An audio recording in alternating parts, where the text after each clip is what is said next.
7 febbraio del 1928 il Conte Grande mollava gli ormeggi dal Ponte dei Mille, a Genova, diretto a New York per il suo viaggio inaugurale. Il primo transatlantico interamente costruito in Italia e l'ultima città galleggiante ed ruggente anni venti. Con il Conte Rosso, il Conte Verde, il Conte Biancamano e il Conte Grande, la compagnia navale Lloyd Sabaudo inaugura una stagione irripetibile della navigazione transoceanica.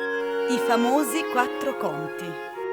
Questo è il motto che campeggia sul famoso manifesto del 1927, opera di Giuseppe Riccobaldi. La spettrale cavalcata dei quattro principi di Casa Savoia, che avevano ispirato i nomi dei transatlantici, interpreta in una sintesi grafica di particolare efficacia lo spirito retorico di autocelebrazione nazionale imposta dal regime. Non è nuova la soluzione compositiva che vede il Cavaliere in volo come avviare la traversata del transatlantico. Essa compare, negli anni precedenti e in diverse varianti, come leitmotiv nella campagna promozionale del Lloyd Sabaudo.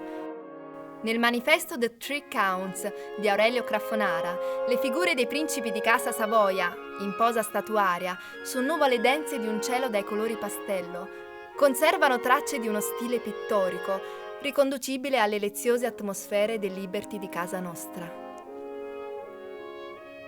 Ben diverso è l'impatto visivo dei quattro conti di Riccobaldi. Non più l'orizzonte sereno, ma il blu profondo della notte, che esalta la mole maestosa dei colossi del mare con effetto drammatico. Non a caso Fellini, nella celebre sequenza di Amarcord, si affiderà alla potenza evocativa dell'apparizione notturna per celebrare il passaggio del Rex al largo di Rimini. Nella notte di Riccobaldi, squarci di luce attraversano obliqui il campo visivo. I quattro cavalieri irrompono con forza e dinamicità, sicché le forme si compenetrano, le linee si intersecano in un gioco di chiara matrice futurista. È il 1927. Sono trascorsi 16 anni dal primo manifesto dei pittori futuristi. Come i nostri antenati trassero materia d'arte dall'atmosfera religiosa che incombeva sulle anime loro, così noi dobbiamo ispirarci ai tangibili miracoli della vita contemporanea, alla ferrea rete di velocità che avvolge la Terra, ai transatlantici. È l'esaltazione della macchina, è la consacrazione di un nuovo mito, la velocità che trova nella potenzialità sintetica del manifesto pubblicitario la sua forma espressiva più compiuta. Esaltando con il genio i nostri prodotti, le nostre imprese, cioè i fattori primi della nostra vita, non facciamo che dell'arte purissima e verissima, moderna. Così scrive De Pero nel manifesto dell'arte futurista della pubblicità in quegli stessi anni. Nel manifesto dei quattro conti, Riccobaldi traduce lo spirito patriottico nell'esaltazione del livello tecnologico e progettuale della cantieristica italiana. Ma con i colori nazionali dei vessilli, i cavalieri di Casa Savoia portano nella pubblicità lo spirito del tempo, la velocità. E con la velocità, un ulteriore segno dei tempi, il passaggio da un turismo elitario ad uno di massa. Le navi si trasformano in sontuosi alberghi galleggianti destinati ad accogliere gli ospiti della nascente industria turistica. In un articolo redatto da Doro Rossetti per la rivista mensile del Touring Club, Le Vie d'Italia, alla cronaca del viaggio inaugurale del Conte Grande si accompagnano le immagini dei lussuosi interni del piroscafo, opera dei fratelli Coppedè. Rossetti elenca i motivi che inducono i passeggeri americani a preferire i piroscafi di Casa Nostra, ed è in questo contesto che si dà rilievo all'occasione di ammirare i paesaggi, tra i più suggestivi che una rotta possa offrire. A chi viene d'oltreoceano, l'Italia non potrebbe presentarsi, del resto, in modo migliore. Sia che il piroscafo passi tra l'isola di Capri e la penisola sorrentina, sia che costeggi la vulcanica isola di Ischia, col suo fiero castello aragonese che ospitò Vittoria Colonna.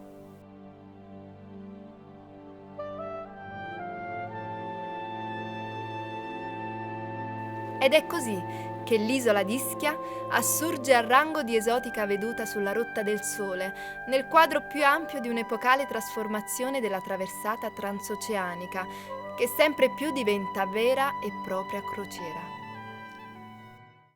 Il ponte del transatlantico si trasforma in un luogo di svago, bagni di sole e bagni in piscina.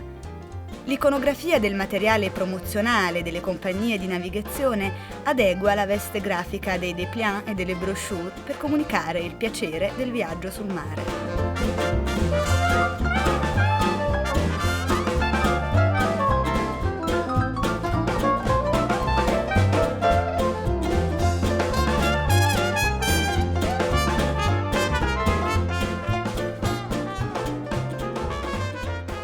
Nei manifesti si dà sempre più importanza al disegno della rotta, con la riproduzione grafica degli scali.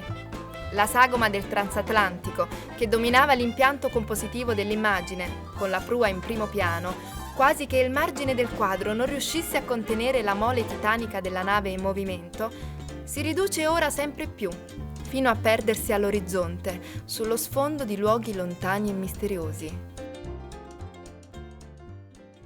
È la meta, e non più il transatlantico, ad accendere la fantasia del passeggero da conquistare.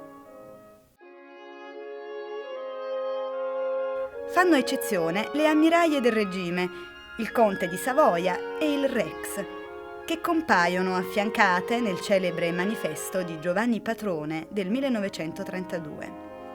6 Wonderful Days. Soli 6 giorni per attraversare l'oceano. Se l'aggressiva rappresentazione dei due colossi tradisce lo sforzo celebrativo del regime, la sintesi grafica e il semplificarsi dei volumi avvicina la ricerca compositiva di Patrone alle soluzioni avanguardistiche di Cassandre, il più celebre artista europeo nel campo dell'immagine pubblicitaria. Sul margine superiore del manifesto sfreccia la rotta del sole da Napoli a New York e al largo della spiaggia della Mandra, nelle acque di Ischia, sfrecciano i due colossi, scatenando l'entusiasmo dei bambini, accorsi sulle rive per godersi lo spettacolo.